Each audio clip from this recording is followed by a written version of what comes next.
ನಮ್ಮ ಪ್ರಾರ್ಥನೆ ಜೀವಿತ ಹೆಂಗೈತೋ ನಾವು ಒಂದ್ಸರಿ ಪರೀಕ್ಷಿಸ್ಕೋಬೇಕು. ಯಾವಾಗ ಇಷ್ಟ ಬಂದಾಗ, ಯಾವಾಗ ಟೈಮ್ ಸಿಕ್ಕಾಗ ಅವಾಗ ನಾವು ಪ್ರಾರ್ಥನೆ ಮಾಡೋಂಥವ್ರಾಗಿದ್ದೀವ. ಯಾಕಂದರೆ ಕೆಲಸಗಳು, ವರ್ಕ್ ಪ್ರೆಷರು ಅನ್ನೋರು ಭಾರಿ ಮಂದಿ ಇದ್ದಾರೆ. ಯಾಕಂದರೆ ಅವ್ರಿಗೆ ಯಾವಾಗ ಟೈಮ್ ಸಿಗುತ್ತೋ ಅವಾಗ ಅವ್ರು ಪ್ರಾರ್ಥನೆ ಮಾಡ್ತಾರೆ. ಇನ್ನೂ ಕೆಲವರು ಇರ್ತಾರೆ, ಯಾವಾಗ ಸಮಸ್ಯೆಗಳು ಬರ್ತಾವೋ ಅವಾಗೇ ಪ್ರಾರ್ಥನೆ ಮಾಡ್ತಾರೆ.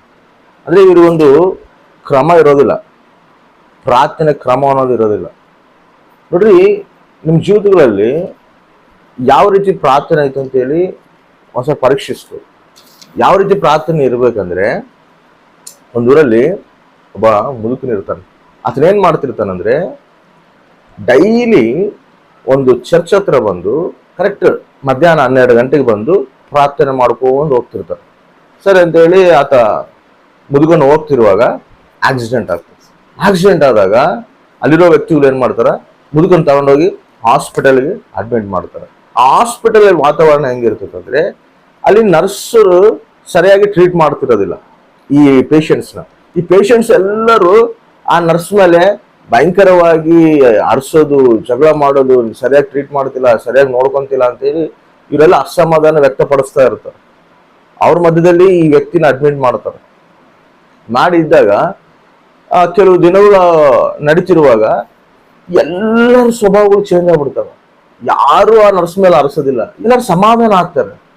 ಆ ನರ್ಸ್ಗೆ ಆಶ್ಚರ್ಯ ಆಗ್ತದೆ, ಏನು ಇವ್ರು ಇಷ್ಟು ಸೈಲೆಂಟ್ ಇದ್ದಾರೆ, ಎಷ್ಟು ಪರಿವರ್ತನೆ ಚೆಂದಿದಾರಲ್ಲ, ಎಷ್ಟು ಮಾರ್ಪು ಇವ್ರಿಗೆ ಎಲ್ಲಿಂದ ಬಂದೈತೆ ಅಂತ ಹೇಳಿ ಆಕಿ ಕೇಳಿದಾಗ ಆ ವ್ಯಕ್ತಿ, ಆ ಮುದುಕನಿದೆ, ಇವರು ತಮ್ಮ ಪ್ರವರ್ತನೆ ಚೇಂಜ್ ಮಾಡ್ಕೊಂಡ್ರ ಅಂತೇಳಿ ತನಗೆ ಗೊತ್ತಾಗ್ತದೆ. ಆಕೆ ಬಂದು ಕೇಳ್ತಾಳ, ಅಯ್ಯ ಇವ್ರು ಇಷ್ಟು ದಿನ ನಾನೆಷ್ಟು ದೋಷಿಸ್ತಿದ್ರು, ನಾನೆಷ್ಟು ಇವರು ಬೈತಿದ್ರು, ಇವ್ರು ಇಷ್ಟು ಚೇಂಜ್ ಆಗಿದ್ದಾರೆ, ನಿನ್ನಿದೆ ಚೇಂಜ್ ಆಗಿದ್ದಾರೆ ಅಂತ, ಏನಪ್ಪಾ ಅಂತದ್ದು ನಿನ್ನಲ್ಲಿ ಐತೆ ಅಂತ ಹೇಳಿದಾಗ ಅವಾಗ ಆ ವ್ಯಕ್ತಿ ಅಂತಾನೆ, ಅಮ್ಮ ನನಗೊಂದು ಅಭ್ಯಾಸ ಐತಮ್ಮ, ನಾನು ಯಾವಾಗಲೂ 12 ಗಂಟೆಗೆ ನಾನು ದೇವ್ರ ಹತ್ರ ಮಾತಾಡ್ತೀನಿ.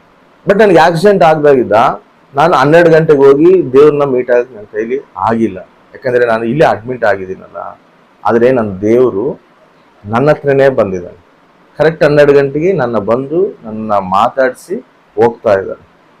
ನಾನು ಸಮಯ ಸಿಕ್ಕಿಲ್ಲ ಅಂತೇಳಿ ನಾನು ಬಾಧೆ ಬೀಳ್ತಿದ್ರೆ, ಆ ಸಮಯ ಕರೆಕ್ಟಾಗಿ ದೇವ್ರು ನನ್ನ ಹತ್ರ ಬಂದು ಮಾತಾಡ್ತಾ ಇದ್ದಾನಮ್ಮ. ಅದು ನನಗೆ ಬಹು ಸಂತೋಷ. ಆತನಿಗೆ ನನಗಿರುವಂಥ ಆ ಒಂದು ಅನುಬಂಧ ನನಗೆ ಬಹು ಸಂತೋಷ ಕೊಡ್ತದೆ, ಬಹು ಆನಂದ ಕೊಡ್ತದೆ. ಆ ಆನಂದನೇ ನಾನು ಇವರೆಲ್ಲರಿಗೆ ನಾನು ತಿಳಿಸಿದ್ದೀನಿ.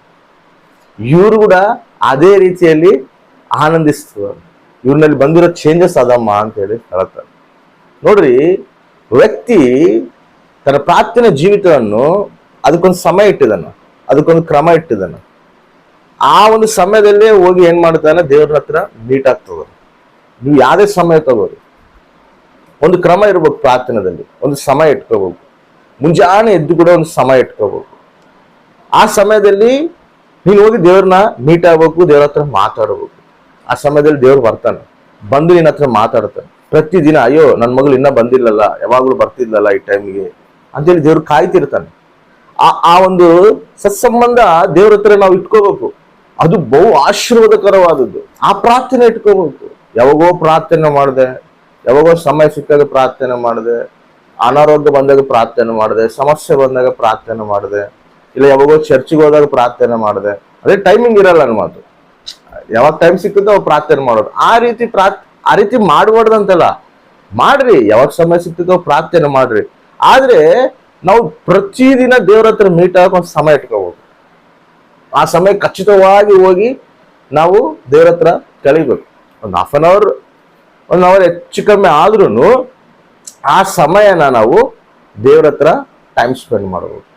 ದೇವರಿಗೆ ನಮಗೆ ಆ ಸಂಬಂಧ ಇದ್ದಾಗ ಆ ಆನಂದನ, ಆ ಆತ್ಮೀಯ ಆನಂದನ, ಆತ್ಮೀಯ ಸಂತೋಷನ, ಆತ್ಮೀಯ ಆಶೀರ್ವಾದಗಳನ್ನ ನಾವು ಪಡ್ಕೊತೀವಿ. ಅದು ಉನ್ನತವಾದ ಜೀವಿತ. ಅದನ್ನ ಅನುಭವಿಸ್ಬೇಕು ನಾವು. ಆ ರೀತಿ ಪ್ರಾರ್ಥನೆ ಜೀವಿತದಲ್ಲಿ ನಾವು ನಡೀಬೇಕು. ಆಮೇಲೆ